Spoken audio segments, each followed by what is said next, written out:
सम्मानित मंच पे विराजमान राजस्थान के तमाम संगठनों को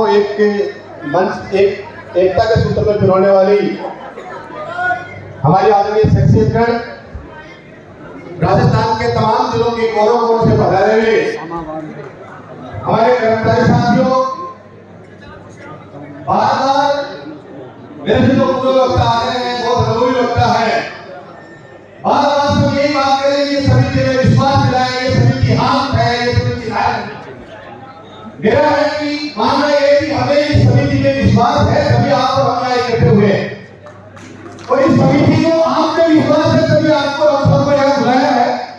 तो बार-बार हमें इसे विश्वास देने की आवश्यकता नहीं है, हमें एक दूसरे पे पूरा विश्वास होना चाहिए कि राजस्थान की नस्लें इस बार एक ऐतिहासिक लड़ाई लड़ेगी। साथियों, मैं ज्यादा समय नहीं लूंगा, मैं दो बातें आपके बीच में करूंगा। एक संगठनात्मक बात होगी और एक हमारे मांग पत्र से संबंधित बात होगी। मैं सबसे पहले मांग पत्र की बात करूं तो इस 11 सूत्री मांग पत्र में विस्तार से चर्चा करने के लिए हमारे बीच में पूरा राजस्थान जानता है कि हमारे बुद्धिजीवी आदरणीय राजेंद्र राणा भी यहाँ विराजमान है। उनके सामने मांगों में चर्चा करना सूरज को दीपक दिखाने जैसी बात है, लेकिन हम बार-बार ये बात कर रहे हैं कि प्रत्यक्ष नरसिंह निदेशालय बने, निर्देशालय बने। मेरा समिति से आग्रह है, करबद्ध निवेदन है राजस्थान की पूरी नस्लें की ओर से कि सबसे पहले यदि आपको वार्ता के लिए बुलाया जाए तो जो दो चिकित्सक गण हमारे डिप्टी डायरेक्टर नर्सिंग के पदों पे बैठे हुए आपके साथ वार्ता करते ना, उनको वहां से खड़े करके बाहर निकाल दें। सबसे पहले हमसे यदि कोई बात करेगा या तो प्रशासनिक अधिकारी होगा या वो कोई पॉलिटिकल लीडर हो सकता है, क्योंकि चिकित्सक के साथ हमारा किसी प्रकार का वार्ता या समझौता नहीं होना चाहिए। ये कतई राजस्थान के नशे को स्वीकार नहीं है। आप बार-बार इस बात को क्यों भूल रहे हैं? आपके सामने उस टेबल पे वो लोग हमारे पद पे कब्जा दबाए बैठे हैं और हम उनको कह रहे हैं कि हम इलेक्शन सिंह निदेशालय चाहते हैं। वो नहीं चाहते, वो हमारी सीट को छोड़ना नहीं चाहते हैं। उन लोगों को दरकिनार करना होगा और इस सभा से मैसेज जाना चाहिए।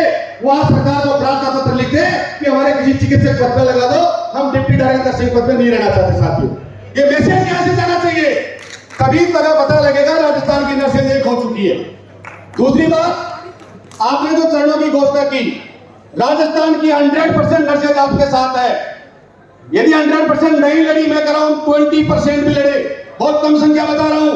आदरणीय गोवर्धन जी कह रहे थे यदि हम 20% भी जयपुर में इकट्ठे हो गए, यहाँ की सड़कें छोटी पड़ जाएंगी। हम 20% इकट्ठे हो गए, छोटी पड़ जाएंगी यहाँ की सड़कें। इसलिए आपको कतई ये सोचने की आवश्यकता नहीं है कि आप क्या चरण देंगे, क्या इसका फॉलो किया जाएगा। सबसे पहले जैसे आपने यहाँ संयुक्त संघर्ष समिति बनाई है, आप संभागवार आप में से मुख्य लीडर को भेजिए, हमारे पास में अल्प समय है, और संभागवार ही उनकी संयुक्त संघर्ष समितियां बना करके जिलों में समिति बनाइए। पहले आज मैं देख रहा हूं, अभी हमारे यहाँ बोल रहे हैं बहुत सारे पदाधिकारी, अभी भी कह रहे हैं मैं फलाना अध्यक्ष, मैं फलाना ये, मैं फलाना ये। हमें इन चीजों से बाहर निकलना होगा। हमें इन चीजों से बिल्कुल दूर जाना होगा। इसलिए हर जिले में संघर्ष का आगाज होने से पहले एक संयुक्त संघर्ष समिति का गठन होना चाहिए।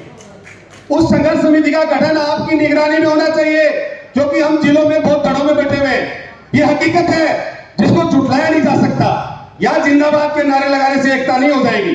इसलिए उसके बाद में जो भी आंदोलन होगा हम आपके साथ हैं। हमारे पास में समय कम है, राजस्थान की सरकार को आंख दिखानी होगी।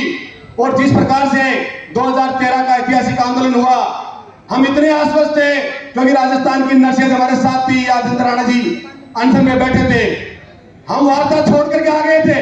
ऐसी हिम्मत आप में होनी चाहिए क्योंकि राजस्थान की नर्सेज आपके साथ है।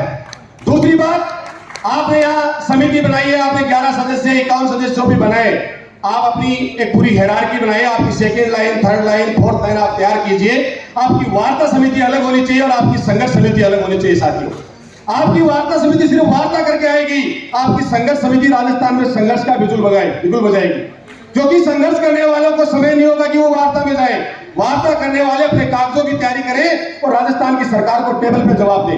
और यदि समझौता किसी भी प्रकार का हो तो वेतन विसंगति दूर होने से पहले कोई समझौता होना नहीं चाहिए। और यदि वेतन विषय के लिए बात हो तो नर्सिंग अलाउंस हमें केंद्र के बराबर मिलना चाहिए। एक एक नर्सिंग कर्मचारी का फायदा उस नर्सिंग अलाउंस में है। तो हमें इन बातों का, तमाम बातों पे मंथन करना है। आप बहुत बुद्धिजीवी लोग हैं।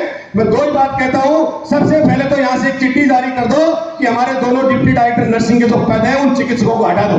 राजस्थान की सरकार को यह मैसेज जाना चाहिए कि ये नर्सिंग आज क्यों इकट्ठी हुई है। ऐसा नहीं है हम अखबार में फोटो खिंचाने के लिए इकट्ठे हुए, अखबार वाले आपके सबके मित्र हैं, सबकी फोटो छाप देंगे। दूसरी मेरी आपत्ति है कि ये तो अभी भी अलग अलग प्रेस नोट जारी हो रहे हैं मीडिया में, मैंने ग्रुप में भी लिखा था, फिर आपसे आग्रह कर रहा हूं, आपका एक प्रवक्ता नियुक्त कर दीजिए, 7 प्रवक्ता नियुक्त कर दीजिए। प्रेस नोट उसी के नाम से जारी होना चाहिए। उसके अलावा कोई भी व्यक्ति बयान देता है, प्रेस नोट जारी करता है, उसको घर से, समाज से चाहे 3 महीने के लिए भी निकाल दीजिए। हमें जरूरत नहीं है ऐसे लोगों की। ये हर व्यक्ति की पीड़ा है, ये मेरी अकेले की पीड़ा नहीं है, ये हर व्यक्ति की पीड़ा है, आपकी भी पीड़ा है, लेकिन आप एक दूसरे को कह नहीं पा रहे हैं और मैं इस मंच से आपके सामने कह रहा हूं। इसलिए आदरणीय धीरेन्द्र सिंह जी, प्यारेलाल जी, राणा जी, आपने जो बड़ा दिल रख के राजस्थान की नर्सेज को एक मंच पे लेकर के आए हो, ये मिसाल बने। और सबसे पहले आज का आंदोलन समाप्त होने के बाद में सरकार को एक चिट्ठी जाए कि आप हमारी बात को समझ लो, हमारे आंदोलन के चरण कुछ भी हो सकते हैं, हम बिना किसी लेटर के हड़ताल पे जा सकते हैं, तो जरूर नहीं है सरकार को हमें चरणबद्ध बताना है कि हमें क्या करना है क्या नहीं करना। जय नर्सेज, जय श्री राम।